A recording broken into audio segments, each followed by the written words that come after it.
Hey up, it's Steve from the Old Yorkshire Geek, and welcome to my midweek live news stream. Not a lot of news tonight, so it'll be a quickie tonight. Again, no review of The Acolyte, the finale. I did a video on that earlier, so you can links in the description for that, as are links for all the news items that we're going to look at today. But before we start, don't forget, like and subscribe, share the videos, drop a comment, hit the notification bell if you're subscribed already. We're live on YouTube. Let me check, make sure we are. We're live on Twitch, fingers crossed. Yes, we are, but we're not live on Rumble because Rumble's broken. Or it seems to be. I've noticed other people are having problems with it as well. You can't set up a live stream. You can, but it just doesn't work because you can't get you need a stream key and stuff like that to get it to work. And it's not providing you with that. So Rumble's broken. Get your finger out, Rumble. Sort yourself out. You'll never compete with YouTube if you keep having these problems. Anywho, what else? Oh, right. I'm also on Facebook, X and Instagram. Links are in the description, as are the links for my 2 books, which I haven't plugged for, I don't know, a week or 2. Silent Predator, a short horror novella about big cats, genetically engineered, I think. It's been a while since I wrote it. It's been ages since I read it. Genetically engineered big cats eating people in a North Yorkshire village. And Mercury Rapids, a light-hearted sci-fi action-adventure about UFOs and stuff. And it's all just a bit of fun. They're on Amazon Kindle and paperback. Give them a whirl. You might like them, you might not. Whatever. Right. So, the news. Let's get on with it, shall we? By the way, I'm shattered. I'm absolutely shattered today. I don't know why. We've had drama with Ian. He's been at the dentist. He's got a bad wisdom tooth, so he's been referred to the hospital. So we've got to wait for them to get an appointment from the hospital to remove it. Because with him being, his autistic with learning difficulties, it'll be hard for him to, numb him up, with the injection. He'd kick off, basically. You don't want a 20-stone, 31-year-old bloke kicking off in a dentist thing. So they're going to send him to hospital and put him to sleep and do it while he's asleep. So they've got to wait for that. And for some reason, that's tired me out, just taking him to the dentist and back. Anyway, so I'm going to go to sleep. I'm going to go to bed early tonight and have a good night's sleep. And tomorrow, because it's not going to rain tomorrow, which means I've got to do the garden. I've got the privets and everything need cutting. That's my life. A little window into my life. Right. Let's get on with this news, shall we? Right, off we go. So, first up, first news, 2 sad bits of news. A couple of RIPs. Here we go. There it is. It's from Hollywood Reporter, Mike Barnes. David, is it Loughery? I don't know how to pronounce it. Screenwriter on Star Trek 5 and Passenger 57 and others, dies at 71. He also scripted Dreamscape, which is an amazing film, which I've not seen for years. Money Train, I don't think I've seen that one. It rings a bell, though. And features Top Line by Beyonce and Samuel L. Jackson. Anyway. David Loughery, apologies. I'll just say David. David, the screenwriter, whose credits include the action pictures Dreamscape, again, an amazing film, stars Dennis Quaid. It's all about going into people's dreams. It's got some really cool stuff in it. Star Trek 5, The Final Frontier, which I think is underrated. It's not the best Star Trek film, but it's not the disaster everybody tries to make it out to be. It's got my favourite scene in all of Star Trek, the campfire scene. I love that. Anyway, and the Wesley Snipes starring Money Train and Passenger 57, always bet on black, has died. He was 71. David died Tuesday of skin cancer, in St. Petersburg, Florida. His friend Fred Rappaport told The Hollywood Reporter. David collaborated with director Joseph Rubin on Dreamscape, 1984, starring Dennis Quaid. The Good Son, 1993, starring Macaulay Culkin. Money Train, 1995, with Woody Harrelson alongside Snipes in their follow-up to White Men Can't Jump. I've never seen that. Yes, Win Grace is here. F's in the chat for David Loughery. And Blindsided, 2013, starring Michelle Monaghan and Michael Keaton. Born on March 3rd, 1953, in Oak Park, Illinois. I'm just going to say David because I don't know how to pronounce his last name. David graduated from Ball State University, then received his master's degree from the University of Iowa. I wonder if Kirk went there. In 1981, he shared the story credit on an episode of ABC's Heart to Heart.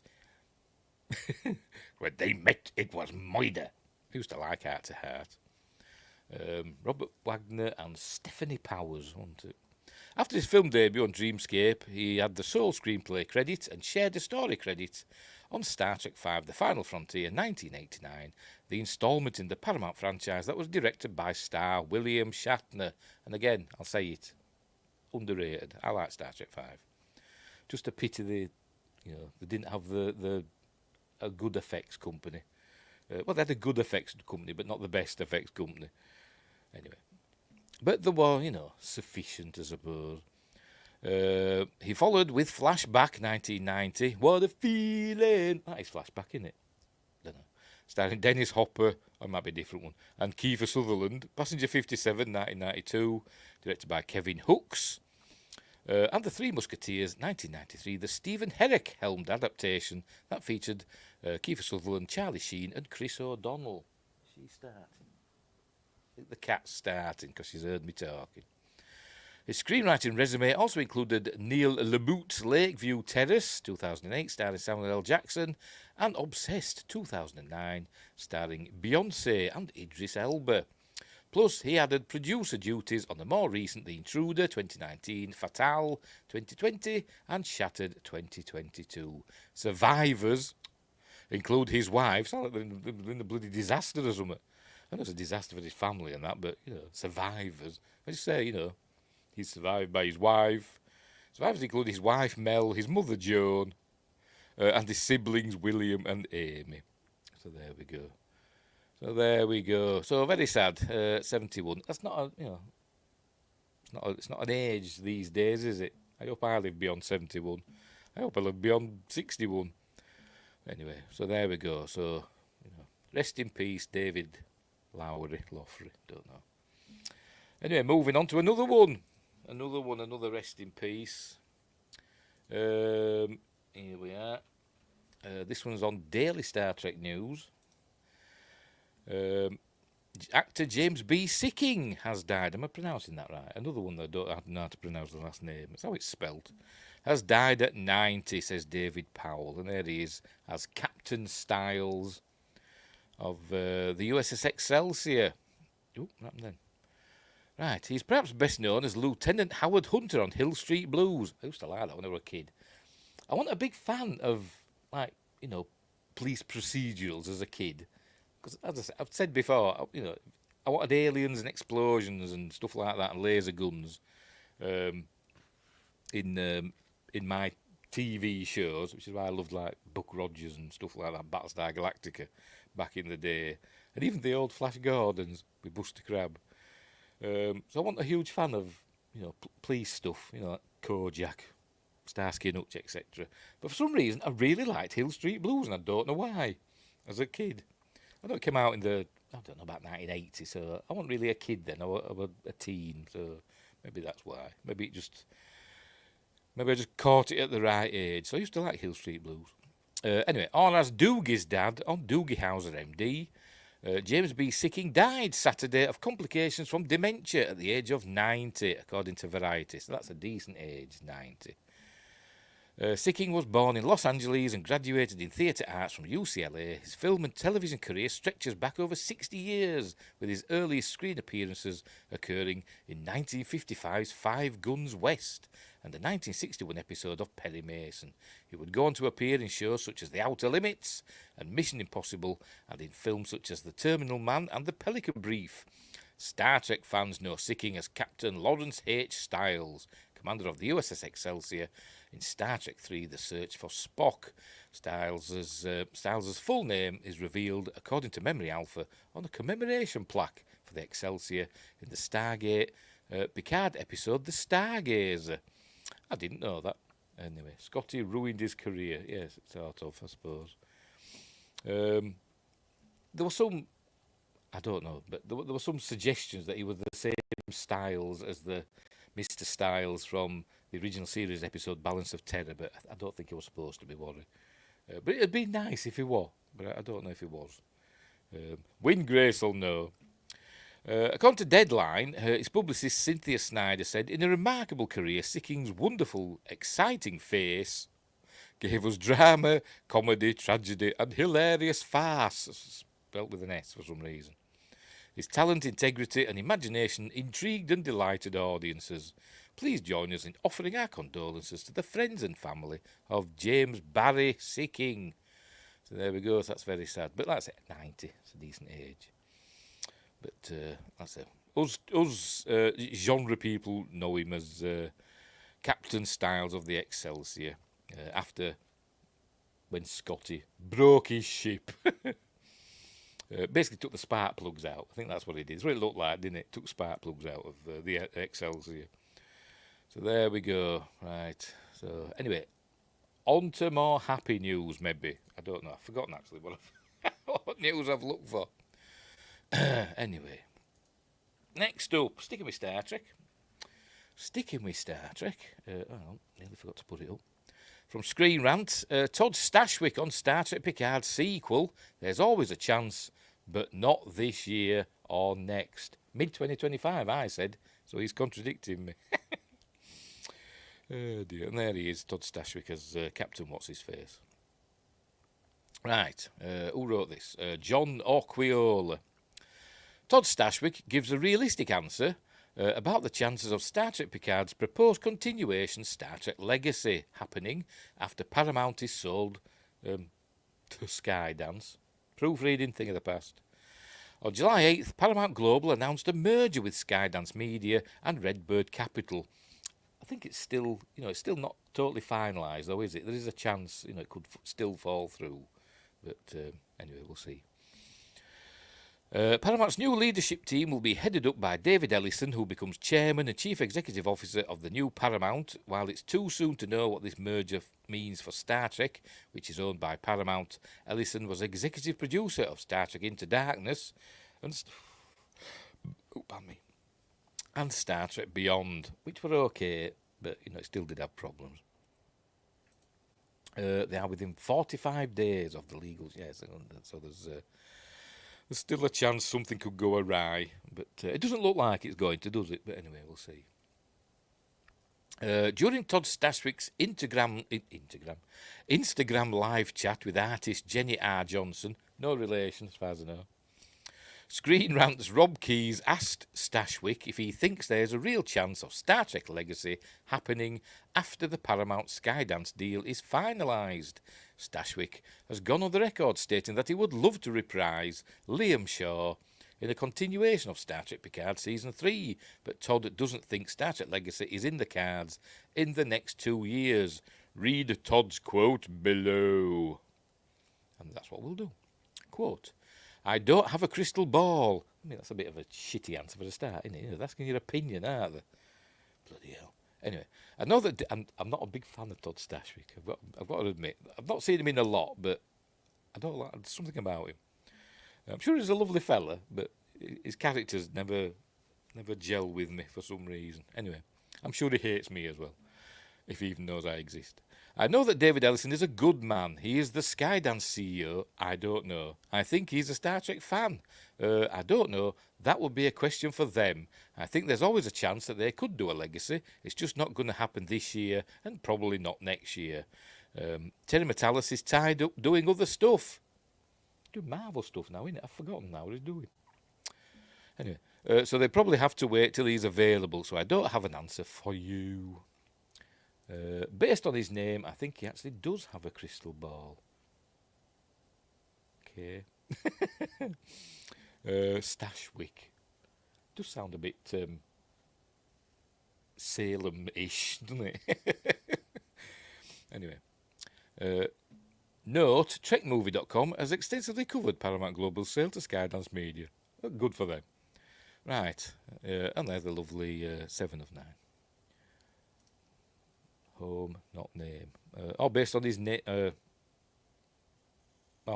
Based on his home. All right, sorry.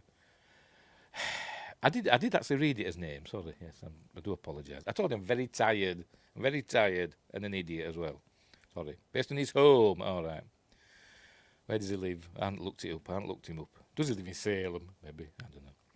Paramount Plus did not heed the rabid audience interest in Star Trek Legacy, which was set up by Paramount Plus, read Alex Kurtzman, which was set up by the ending of Star Trek Picard Season 3, given various changes in Paramount Plus's streaming model, which included cancelling several series, including Star Trek Discovery. I mean, they give it 5 seasons, for Christ's sake. Star Trek Lower Decks, the Star Trek Prodigy, and now the sale of Paramount to Skydance, Star Trek on Paramount Plus's slate has been significantly trimmed down. Wingray says, he does lots of live streams. His home is filled with dragons and fantasy items, etc. Oh, you mean the interior of his home? I thought you meant where he lived. All right, so he's well, I know he's into all that stuff. He's a geek, isn't he? He's a geek, and good on him. I still don't like him. His characters, I should say. I want a big Liam Shaw fan. Everybody said, "Oh, we love Liam Shaw," and I never liked him. But anyway, that's my loss. Right, Star Trek's upcoming projects consist of new seasons of Star Trek Strange New Worlds, the streaming movie Star Trek Section 31, and a new series Star Trek Starfleet Academy. 2 things nobody asked for, except for Alex Kurtzman. As Todd Stashwick stated, Star Trek Picard Season 3 showrunner Terry Matalas, who would be the mastermind behind Star Trek Legacy, has been tapped as the showrunner, of Marvel Studios' Vision. That's what he's doing. I knew it was something to do with Marvel. On Disney Plus, and screenwriter of an Enemy Mine reboot for 20th Century Studios. I think we did a story about that a couple of weeks ago, didn't we? Kossonva Erkman. I love Enemy Mine. I haven't seen it for a while. Matalas's commitment to Marvel and Enemy Mine will keep Terry too busy to create and head up Star Trek Legacy for the next 2 years minimum, but as Stashwick stated, in a very hopeful Star Trek-like fashion, there is always a chance that Star Trek Legacy could still happen when Star Trek's future in the new Paramount under Skydance media is clearer. There we go. So there's always hope. Mid-2025. Maybe we won't get it mid-2025. Maybe we'll get an announcement mid-2025. Notice how I'm moving the goalposts of my toygnostications. It's got to be done sometimes. So there we go. So there's always a chance. I still don't think it'll happen. Unless they get rid of Alex Kurtzman. But they could even, or unless he gets distracted. Kurtzman might get distracted by something else maybe. And, go and do something else that fails. And then they can sneak in Star Trek Legacy. Like they did with Picard Season 3. Anywho, moving on. Moving on. As I said, it's going to be a short one, is this? We haven't got many stories. Moving on from Star Trek, although we're going to come back to it in a minute. Where are we? There we go. This is from Empire magazine, or website, whatever. Jordan King. Terminator Zero trailer Judgment Day awaits in new Netflix sci-fi anime series. When I said, oh, there's a new Terminator thing coming out. I thought, oh, cool. And then I thought, anime series. I thought, my heart sank. I'm not a big fan of, anime series. But anyway, so this isn't what you think it is. You can't see it yet. So says Sonoya Mizuno's time-traveling resistance fighter, Eiko. Again, probably pronouncing things wrong. At the beginning of the first trailer for Ghost in the Shell Studio, production IG's new 8-part Netflix anime, Terminator Zero. But whilst, those words may be true for Malcolm Lee, Andre Holland, the scientist whose AI tech could be the key to taking down nefarious ne'er-do-wells Skynet, we can see the trailer for Mattson Tomlin's The Batman 2 standalone spin-off from James Cameron's blockbuster sci-fi franchise right now. That was a bloody hell of a sentence, wasn't it? Go ahead, check it out below. Right, we'll watch it then. It's there, so we'll watch it. But I'm not building my hopes up for it because I'm not a big fan of anime. Eiko. First part is like 8 and second round's with snow. 8 snow, okay, right. Right, I'll have to mute myself, I think, while we listen to this.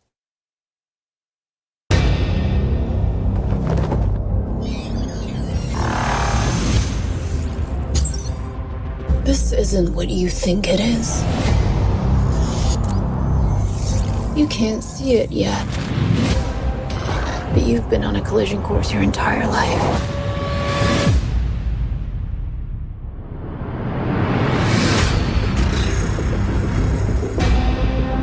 There's no going back. Not really. It will never, ever stop.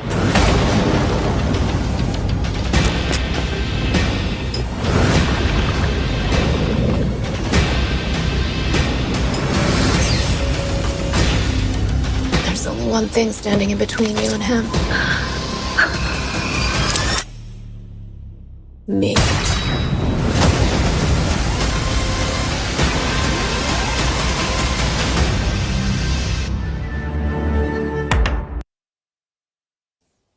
Girl bosses again. Girl bosses. By the way, while I'm watching that, I'm thinking, you know what? I'm just going to pronounce names how the hell I want to. Sod it. Anyway, nuclear blasts, T-800, endoskeleton faces, flayed skulls, smoking guns. This teaser may only offer a glimpse of what Terminator Zero, which is set in post-T2 Judgment Day Japan, circa 1997 and also 2022, has in store for fans. But what a glimpse! Seriously, how has an anime take on the Terminator universe taken this long when it looks this good? I don't think it looks that good, to be honest, but anyway. As I said, I'm not an anime fan. Sue me. Don't sue me. When Empire spoke to Mattson Tomlin for this month's The Rings of Power issue of the mag, the showrunner explained how he wanted to lean into the body horror serial killer feel of the first film with his new series, and given the flashes of violence, the aforementioned skulls, blood-spattered hallways, and menacing shots of Timothy Olyphant's Terminator, aka Creepy Fishman, that we get here, it looks like he and his team are set to deliver, and then some. I bet it's not as good as Sarah Jane Chronicles. I bet it not Sarah Jane. Sarah Connor Chronicles. I get me Doctor Who and Terminator mixed up. The time thing, both timey-wimey, aren't they? And if you want a little more info on what awaits in the series, then here's the official synopsis. Right, here we go. I'll have to have a drink before I read this. Right. Caught between the future and the past is a soldier, voiced by Sonoya Mitsuno, sent back in time to change the fate of humanity. Again. She arrives in 1997 to protect a scientist named Malcolm Lee, Andre Holland, who works to launch a new AI system, Rosario Dawson, designed to compete with Skynet's impending attack on humanity. So they know it's coming. I thought it all happened like that. I thought, it became sentient, at whatever time on such and such a day, and then bang, launched the missiles and things happened. Malcolm Reed. Did I say that? Did I say Malcolm Reed? Whatever. He's coming up in another news story. Coming up after this one, I think. Malcolm Lee, whatever. As Malcolm navigates the moral complexities of his creation, he is hunted by an unrelenting assassin from the future, which forever alters the fate of his 3 children. Also heading back to the future, not that one, and the past, for the new series is Ann Dowd, who plays enigmatically named, an enigmatically named resistance guide, the Prophet. Terminator Zero will mark the first new entry in the Terminator franchise since 2019's Terminator Dark Fate. Why has that gone like that? I don't know. And is set to add yet another thread to the tangled web that is the series' noodle-twisting timeline. We'll be right there with you, red string and pins in hand, trying to make sense of it all when the series arrives on Netflix on 29th of August, or as we like to call it, Judgment Day. What was that Judgment Day in Terminator 2 when he described it? I can't actually bloody remember. Was Dark Fate 5 years ago? Yes, time flies. Time flies. So there we go, Terminator Zero, coming August 29th. I don't really care. I might not even watch it. Right. I do like some anime, but as a rule, I'm not a fan. Right, anyway. Here we go. Next up, back to Star Trek. Right, Enterprise actor tells Sonequa Martin Green why he hated Star Trek Discovery's finale twist. He's got lipstick on. Speaking of Malcolm Reed. Star Trek Enterprises, Dominic Keating, another person I'm not a fan of. I've met him at a convention once. He were all right. He's a bit sarcastic, and I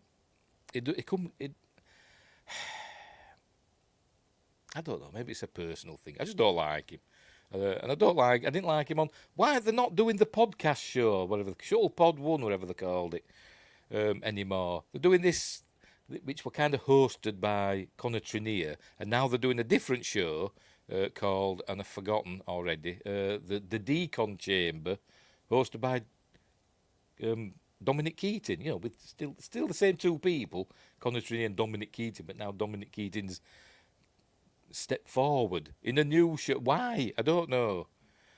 Bring back this Shuttle Pod show. Anyway, I don't know.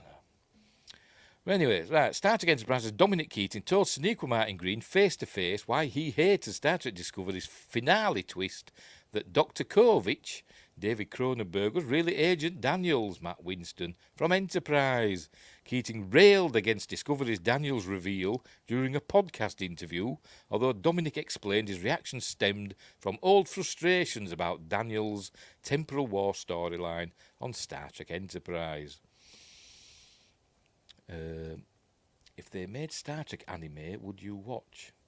I'd probably want to see what it's like. It depends, doesn't it? As I said, I don't hate all anime. I'm just not a huge fan of most of it. Anyway, Star Trek Discovery series lead and producer Sonequa Martin Green joined the Decon Chamber. What happened to the Shuttle Pod show? For a far-ranging, in-depth interview with hosts Dominic Keating and Connor Trinier from Star Trek Enterprise.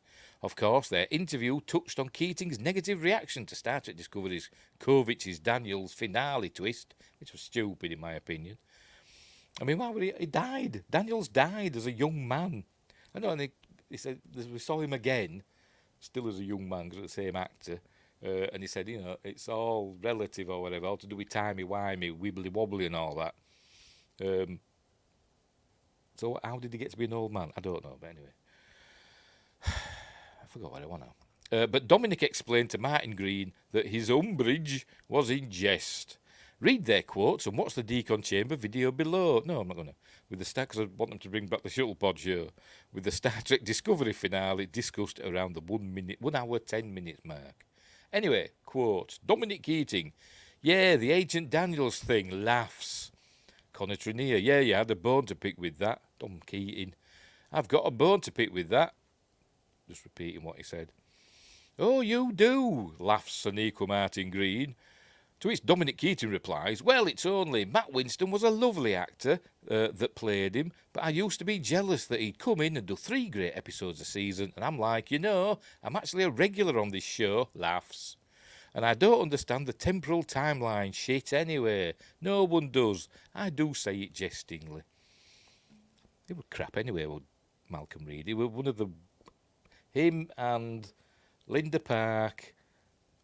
Yeah, just him and Linda Park were the two I didn't really like on on Enterprise. Anyway, according to Online Buzz, Malcolm left, and then Connor left without informing the producer beforehand. Sounds like something happened to cause issues behind the scenes. Typical. Egos, probably. Anyway, of course, said Sonequa.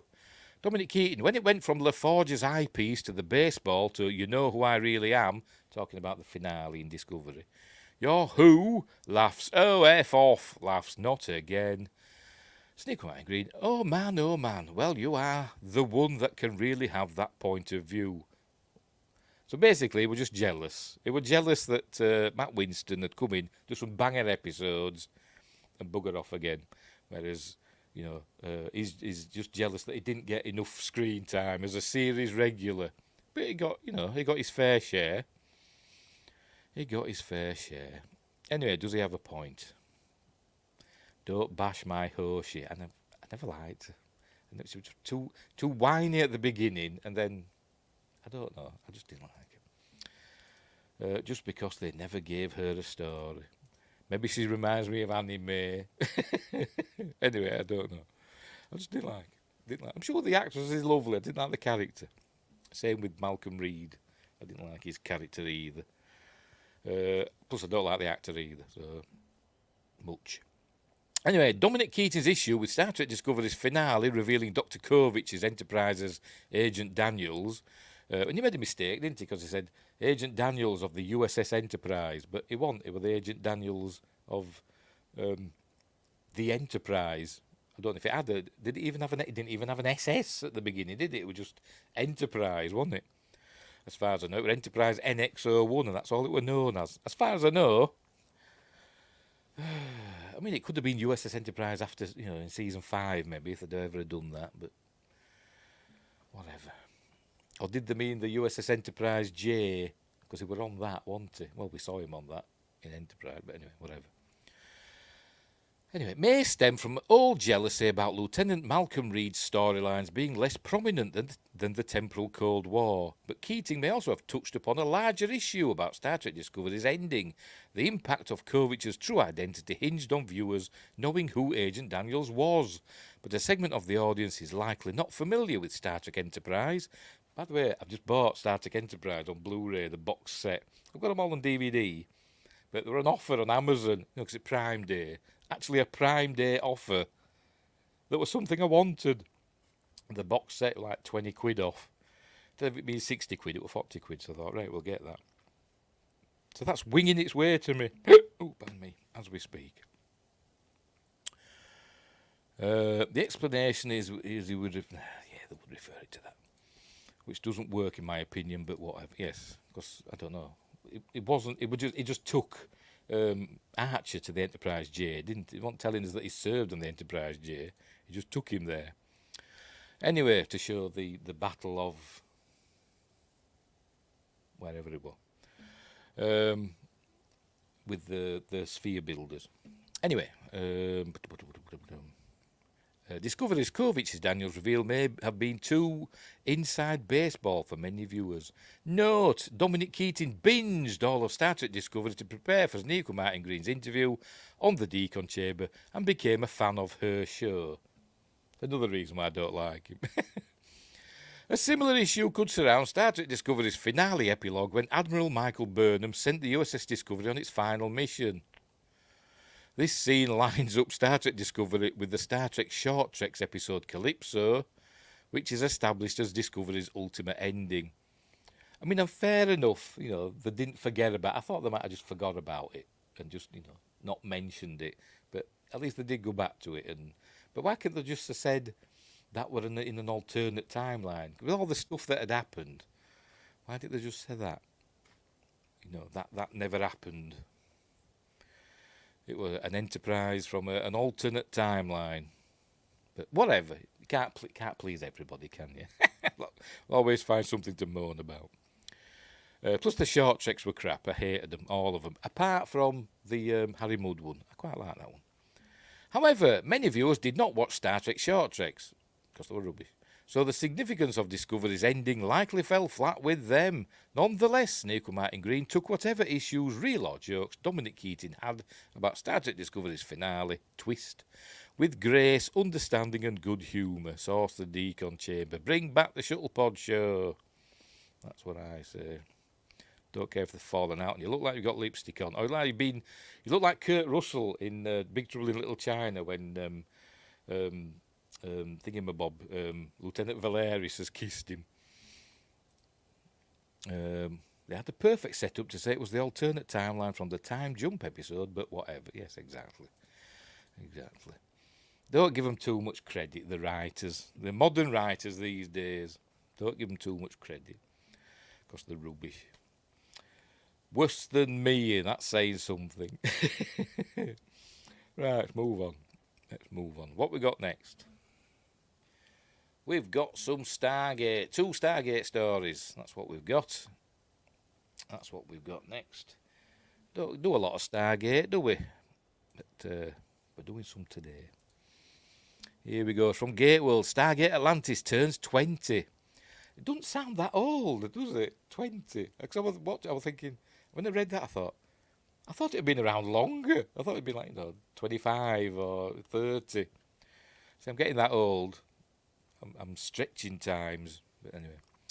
A new adventure in the Pegasus Galaxy began 20 years ago today as the launch of a spin-off series turned Stargate into a full-fledged franchise.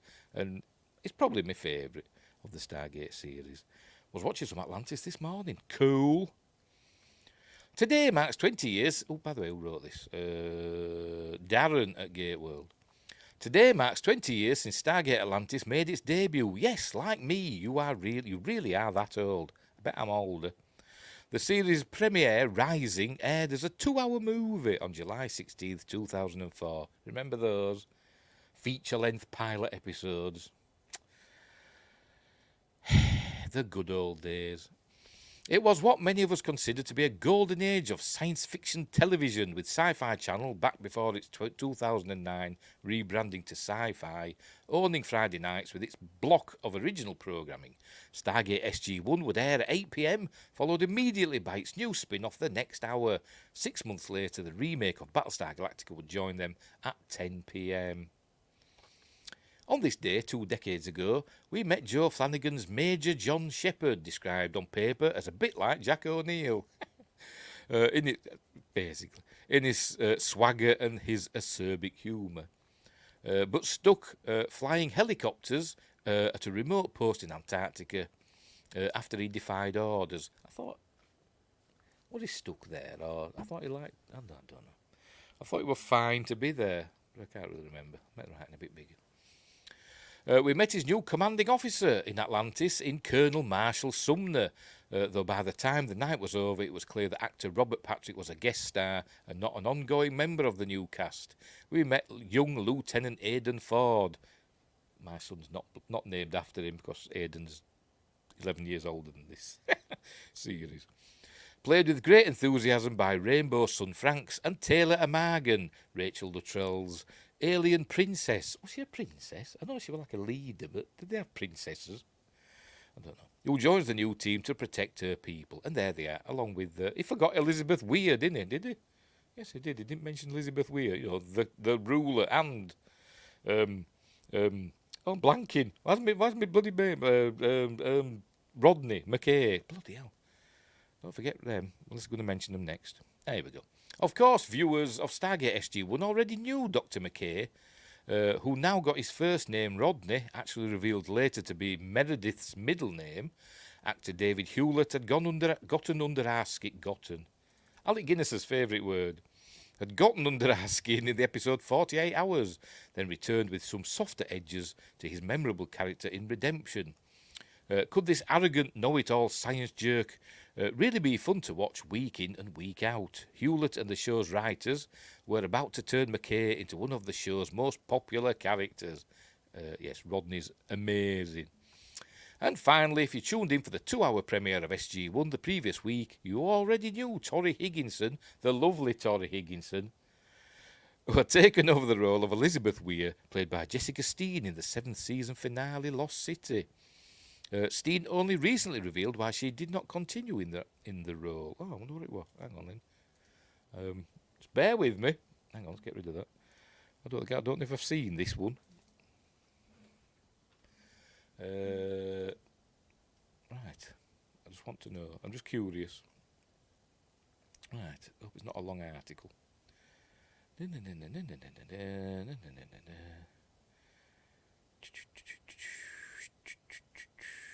Just bear with me. I know we're live. I'm trying to look down the article, see why she didn't come back. Meanwhile, Windgrace is typing in why. Right, what happened? Right, okay. I think, she says, does Jessica Steen, I actually drove the writers-producers bananas to a not good degree. Because I would come in with all these questions that I would think she would have. I'm a stickler for detail, and maybe I should have done a bunch more homework, or they didn't have the answers to certain things because they didn't exactly. I don't know. I know I drove them crazy. I don't know. Maybe I don't know. There we go. I don't know if they should have turned to me and said, "Why would you go watch the show and get off our backs?" Or whether my questions were dumb, or whether they didn't have the answers, so they didn't want to be pushed on them. I was thinking things like, "Is this an inconsistency? I drove them crazy. I know it." So she thinks that they didn't like her, basically. So anyway, so there we go. Right, back to the main article. There we go. See, told you were typing out. I think she said she came in knowing nothing about Stargate at all, thinking it would add to the character someone who was new to the idea of Stargate, which is fair enough. But anyway, she had a head transplant, did Elizabeth Weir. She went from being a blonde to a brunette. But it was fine, because Tori Higginson's amazing. And she'd have been back in season 6. Anyway, Dr. Weir was a civilian diplomat tapped to lead an international expedition of scientists and military personnel through the Stargate to the lost city of the Ancients. And don't forget, for a year she was the boss of Stargate Command, the SGC, for a year. Built the Stargate, blah, blah, blah. The race who built the Stargate network many thousands of years ago. It was a brand new take on Stargate. The premiere of Stargate Atlantis was a real event for the young cable channel. Sci-Fi had dipped its toes into original programming in the late 1990s with international acquisitions like First Wave and Lex. I used to like Lex. Off-network pickups like Fox's cancelled Sliders and original dramas such as Farscape, which I could never get into. I've tried, I can't get into it. Don't know why. Acquiring the basic cable rights to Stargate SG-1 proved to be a boon for Sci-Fi, and new viewers who didn't subscribe to Showtime had the chance to rapidly catch up on 5 seasons of great science fiction, with episodes aired in a Monday through Friday strip format.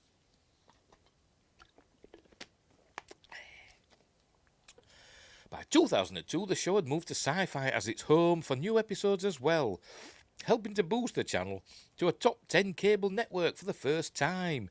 2 successful seasons later, and it was a certainty that MGM and Sci-Fi were ready to expand the franchise. But Stargate Atlantis wouldn't just be a successor to SG-1, it would also air alongside its parent show, which was also renewed for its 8th year. This prompted some creative revisions for the writers, who had planned to reveal the location of Atlantis on Earth itself. The city would become Earth's new international base for gate travel as SG-1 moved on to what Atlantis co-creators Brad Wright and Robert C. Cooper hoped would be a series of theatrical movies. Right, running the 2 shows together meant that Atlantis was off to another galaxy instead, and for at least the first season, the expedition was cut off from Earth, so that they couldn't call for reinforcements or bring in SG-1 when things got tough. Plus, it also meant they had another use for the other chevrons, because it had never been, broached, or maybe it had, I don't know, why the Stargate had so many chevrons on it when you only needed 7, didn't you? 6 for the coordinates and 7 for the point of origin. So we never knew why it had 9 chevrons. And then we found out, didn't we? For each new series, the 8th chevron took you to another galaxy, the 9th chevron took you to Destiny. So there we go. The ship Destiny. This created a sense of daring that SG teams never really faced. The expedition stepped through the Stargate, knowing that they might never be able to come home again. The inability to dial Earth immediately gave the show stakes, mixing a sense of wonder and adventure with the emotion of being stranded far from home. One key, I always wondered, how did they get enough food for everybody?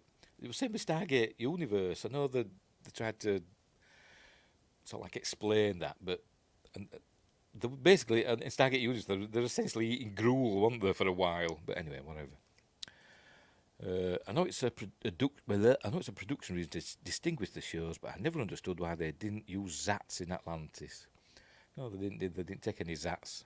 Sometimes they used Wraith, they call them Stingers or something like that, didn't they? Little Wraith guns, didn't they? Which were essentially the same, weren't they? But obviously, like as you said, it's probably a production thing to distinguish it from the from SG-1. But they did use P90s, didn't they?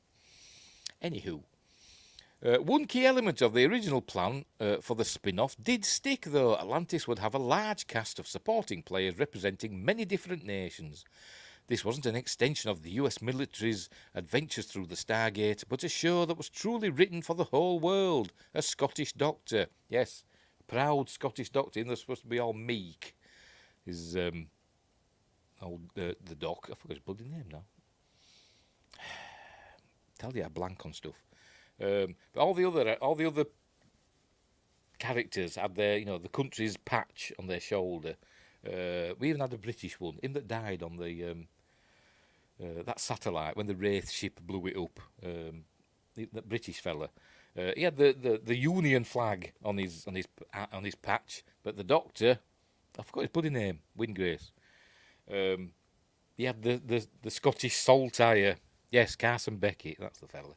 He had the Scottish saltire. He didn't have the British flag, so he was a proud Scot, like Sean Connery. Anyway, Scottish doctor, Czech and Canadian and British scientists, German and Australian soldiers, and Japanese medical personnel. Fans spent that first week spotting flags on the uniforms from Belgium and Sweden to Russia, Zimbabwe and South Africa. And Josh is here, never fear, Maddie's here, Sharon at the ready. Sorry for being late. Sharon at the ready. Who's Sharon? Oh dear. I hope Sharon's fine. Producing a second show also proved to be a mountainous task. By the way, Windgrace, I hope you're getting sorted as well. As he should be. I'm proud of being Scottish. You Scottish as well. I'm a quarter Scottish. My granddad was Scottish, so there you go. Anyway, yeah, Windgrace, I hope you're getting sorted with your, recent storm damage with your car and your house. Hope all that's coming together again.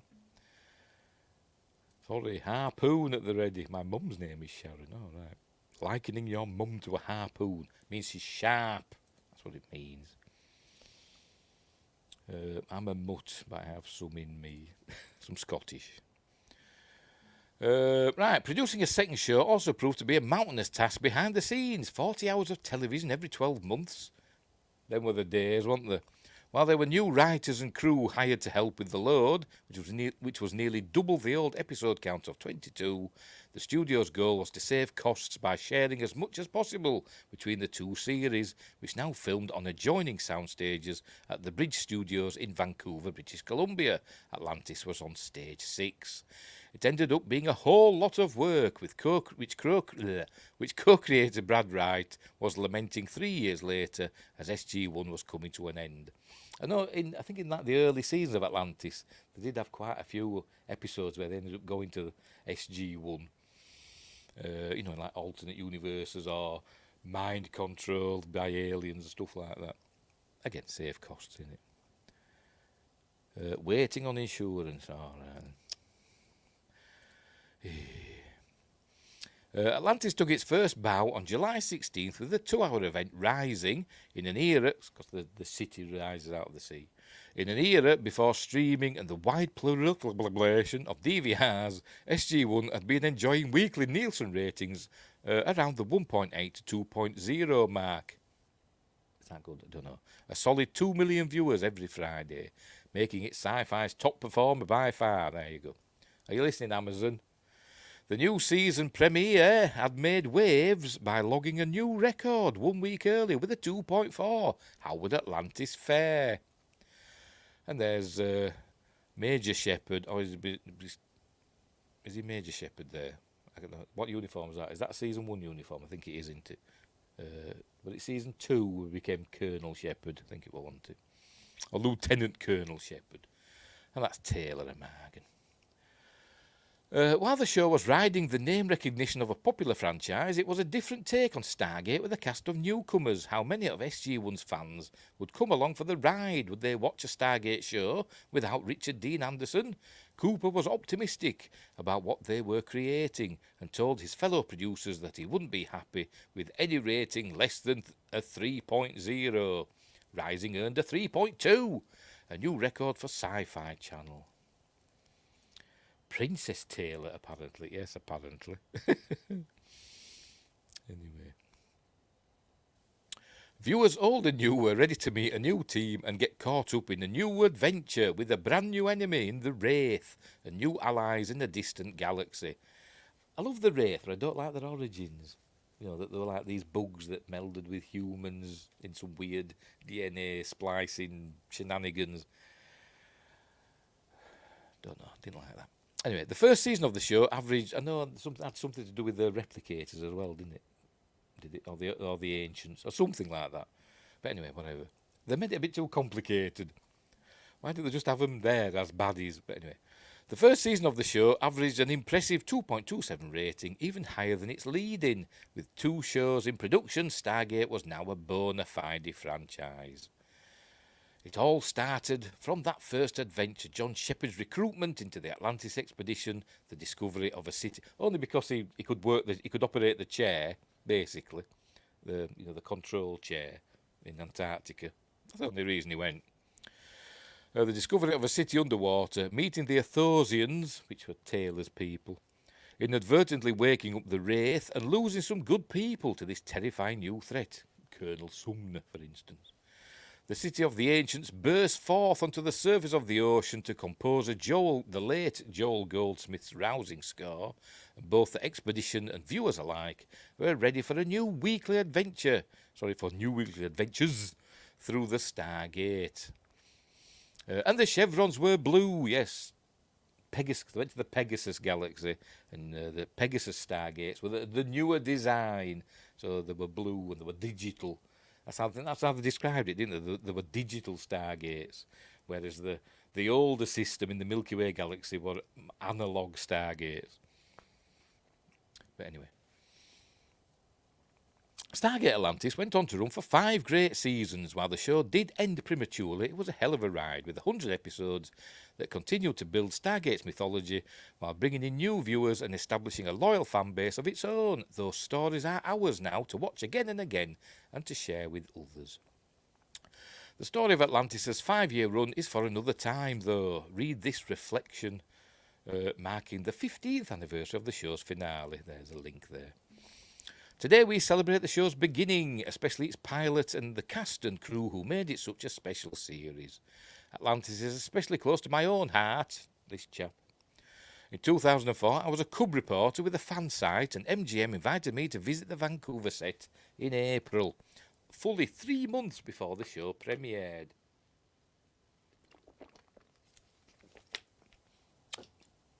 I marvelled at the expansive gate room, nicknamed the Gaterium.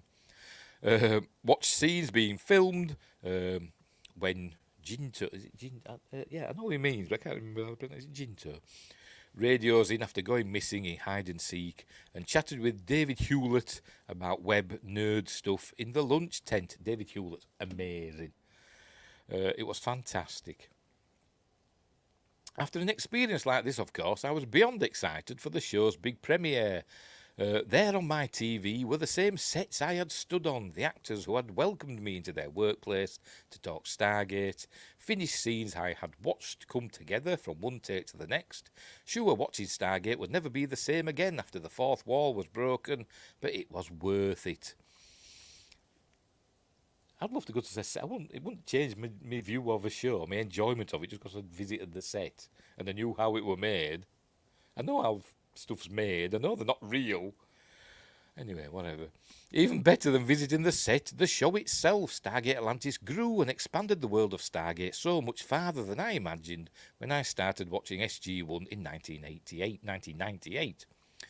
New ideas, new heroes, new threats. It was on this day, 20 years ago today, that Stargate went from just being, not today, from a couple of days ago, from just being my favourite TV show to being such a big part of my life. So happy birthday to John and Elizabeth, to Rodney and Taylor and Carson, Woolsey, Richard Woolsey, who would lead the expedition in season 5, Caldwell, Stephen Caldwell, who was the Colonel Calder, the commander of the thingamabob, the ship.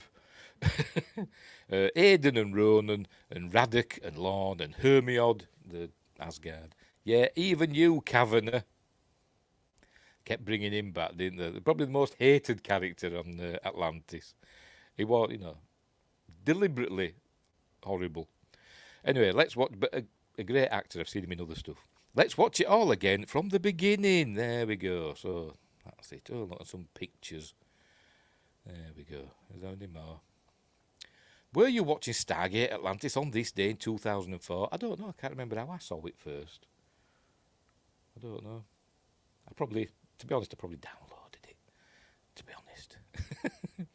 Anyway, that's a good question. Did you watch Stargate from the start? If not, when did you find it? Well, I first watched, the 1994-ish or 3, I can't remember.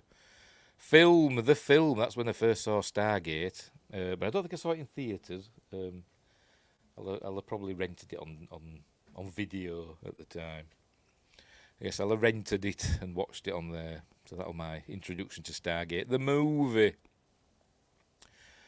But the series SG-1 and Atlantis, I don't know. I don't know when I first saw those. I honestly can't remember.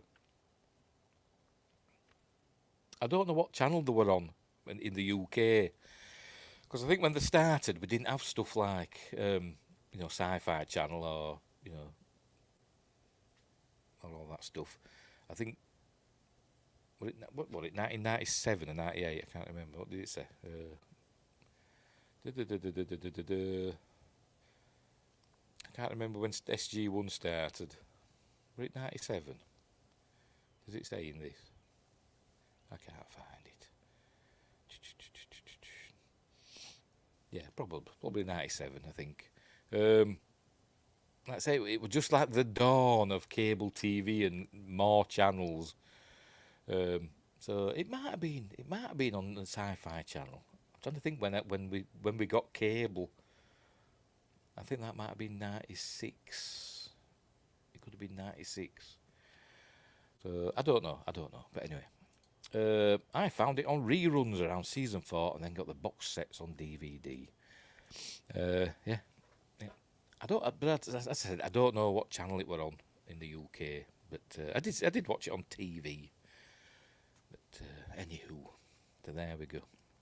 So happy birthday, Stargate Atlantis, on July 16th. That's yesterday, isn't it? So there we go. Right. Oh, hang on, forgot to get rid of that. And finally, we're sticking with Stargate, the movie this time. This is the last one. Kurt Russell. Hang on. There we go. This is from Slash Film. Jeremy Smith. Kurt Russell had to drag James Spader out of his trailer for Stargate. There they are, in the movie. I like the film, but I think SG-1 was miles better. And I think the SG-1 pilot, Children of the Gods, is a better film, in its own right, than the original Stargate film. I know the original Stargate film does have that big screen, gloss to it, because it was a big budget movie, or big-ish budget movie.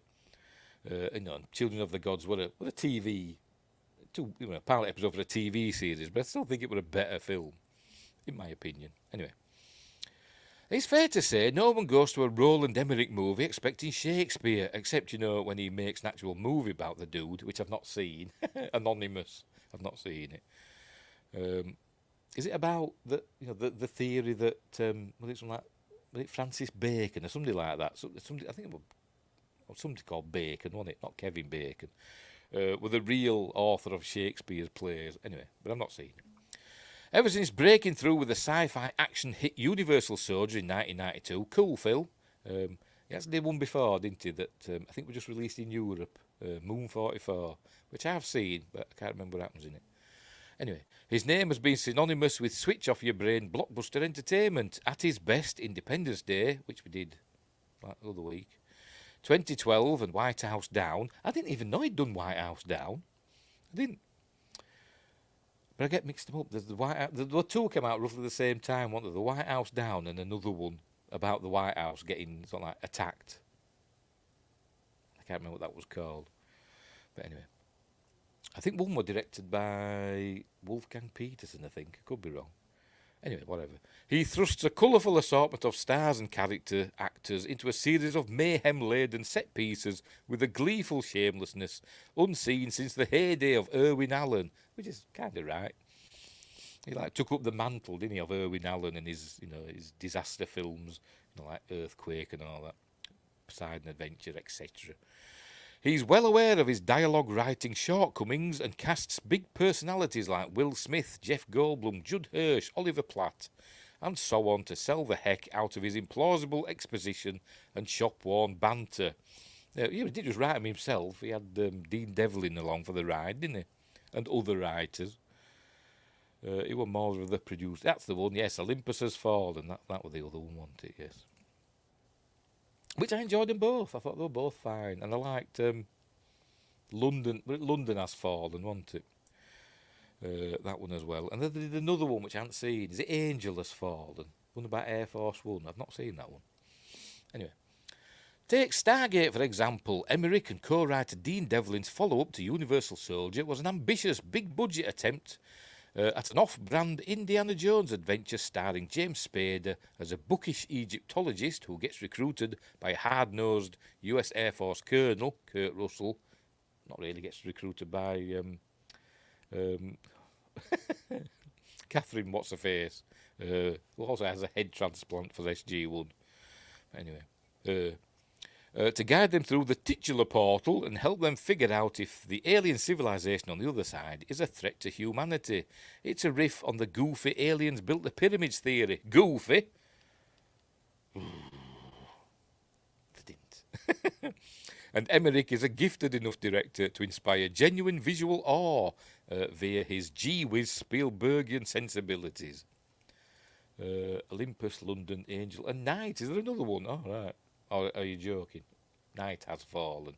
You're joking, are you? It's another pun. Spielbergian sensibilities and first rate for the era CG, some of which holds up pretty well 30 years later. Not in Stargate, it done. Not in Stargate. When the particularly Ra, when he changes from his mask into Jay, what's his face, from the Crying Game, that doesn't hold up. Don't. And same with the is it the Horus Guard? When he presses the button and it all retracts. That doesn't really. It looks okay, but it, doesn't really hold up today. In my opinion, but anyway, still like it. Oh, it's coming out this year. Oh, right. I thought it were another pun. Anyway, while Stargate looks spectacular, it gets hung up by the slack pacing in the second act and rendered almost terminally risible by some utterly atrocious dialogue. Does it? I don't know. I've not really noticed. I must admit, it's been a while since I've watched the original Stargate movie. Anyway, indeed, the latter was so awful that Spader demanded rewrites during the shoot. I'll have to do it one day on Magnificent Mondays. Have I got it on I think I've got it on Blu-ray over there. Anyway, Spader demanded rewrites during the shoot. In doing so, he incurred the wrath of his ultra-professional co-star. And there they are.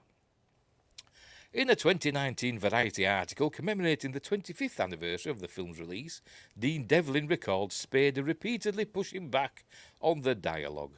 Spader was at a critical juncture in his career. Despite critically acclaimed performances in Sex, Lies and Videotape, Bad Influence and White Palace, he couldn't quite hit the A-list big time. I'm a thespian, probably what it were like, I don't think it falls apart, but my favourite part is before they leave Earth. I must admit it is a bit anticlimactic once they get to the other place. They don't call it Abydos, do they, in the film? And it's supposed to be in another galaxy on the other side of the universe, they say in the film, don't they? Or the other side of the known universe. Whereas in SG-1, Abydos is one of the closest planets to Earth in the ring, the gate system, innit? Which is why they could connect. Anyway, whatever. SG-1 improved Stargate immeasurably. Right, where were we? Russell, who by this point had seemingly made his peace with being a second-tier star, had no illusions about the film he was making.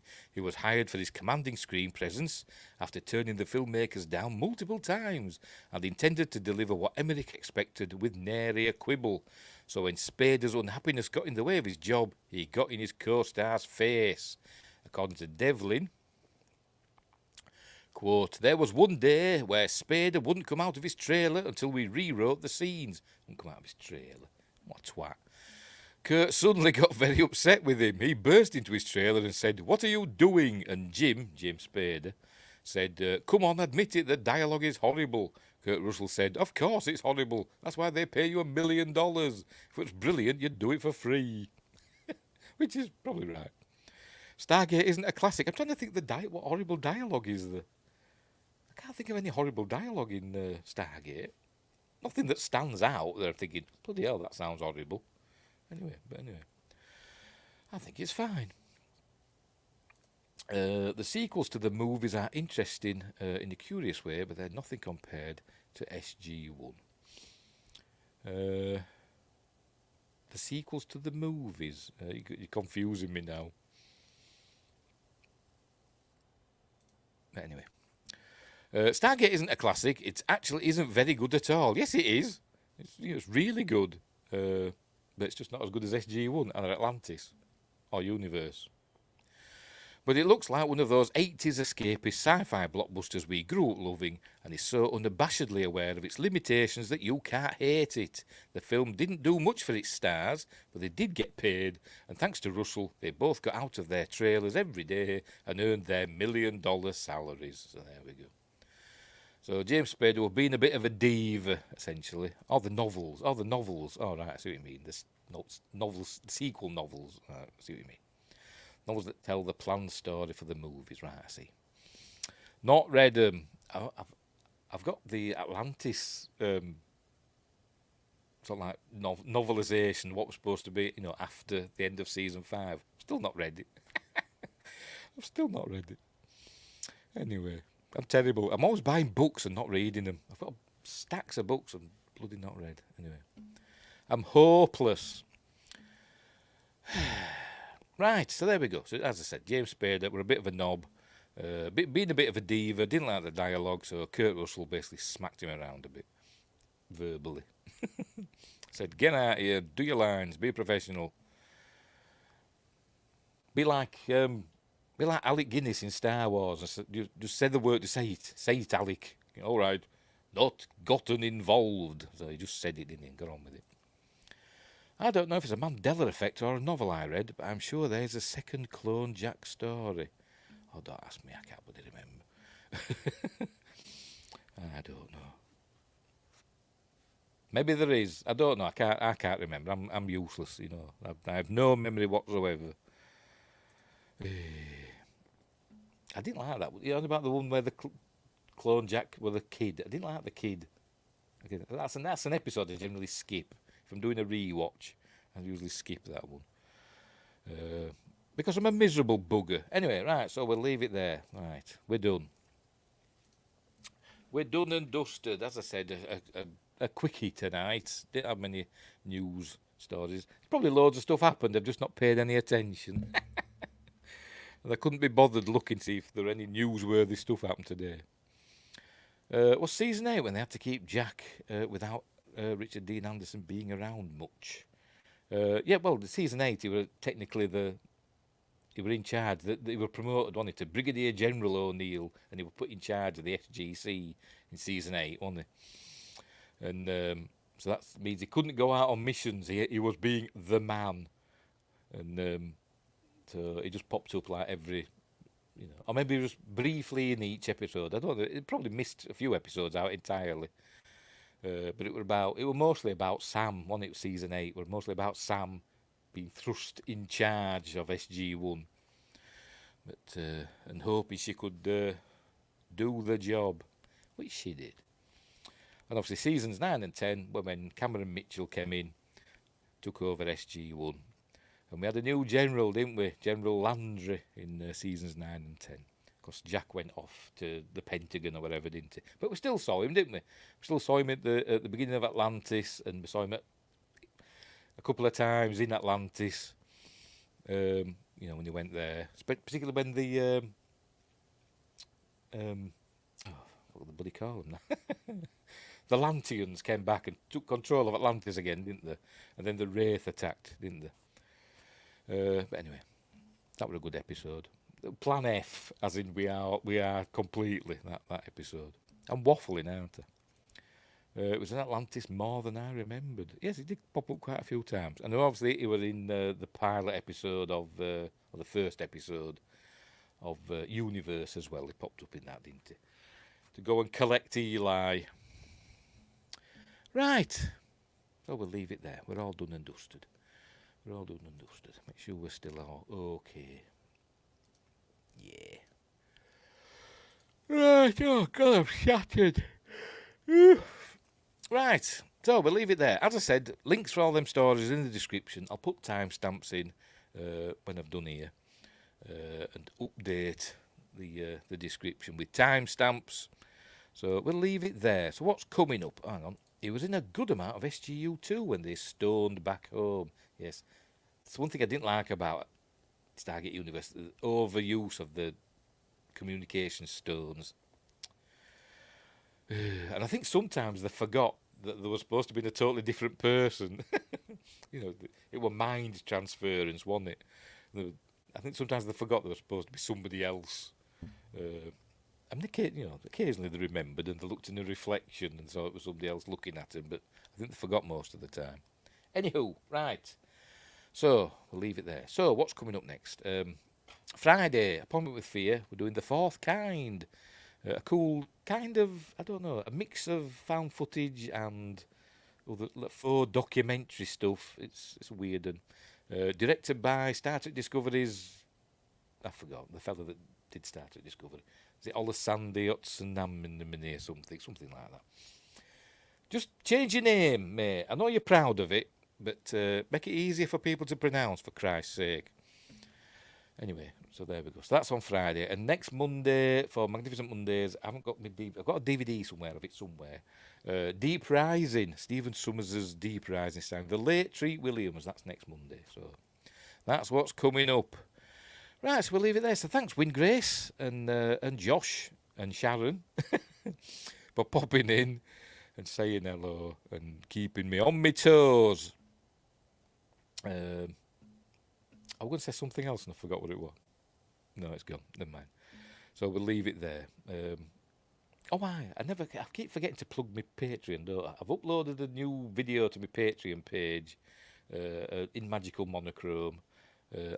Sod it. We'll have a look. And then I pressed the wrong button.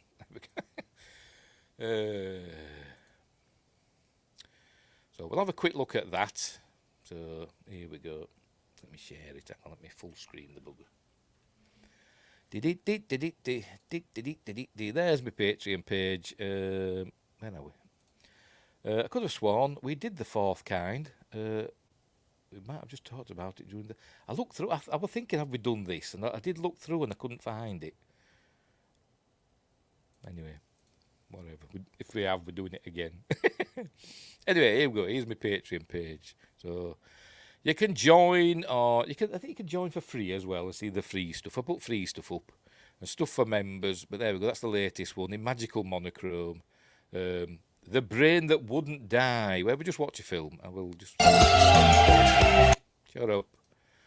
So there we go. There we go. That's what we do. We just watch the film like that, and the fella's got a head in his. A head in his jacket, and I comment on it. There's other stuff as well. There we go. I put my Friday Night Appointment with Fears there. For anybody to watch, they're public. You don't have to be a paid member for that. And stuff like that. And then early access for list shows and stuff like that. So there we go. So that's my Patreon page. So have a look. I'm gonna have to have a look and see if I've done The Fourth Kind again. I'm sure we haven't. Done The Fourth Kind. Done Close Encounters of the Third Kind. You know, I think that was the first episode of Magnificent Mondays, wasn't it? But anyway. So there we go. Right, so we'll leave it there. We're all done. I can go to bed because it's 10:15 at night. And I'm shattered today. So, right, we'll leave it there. So, thanks for watching, wherever you are. Look after each other, and until next time, I'll say the...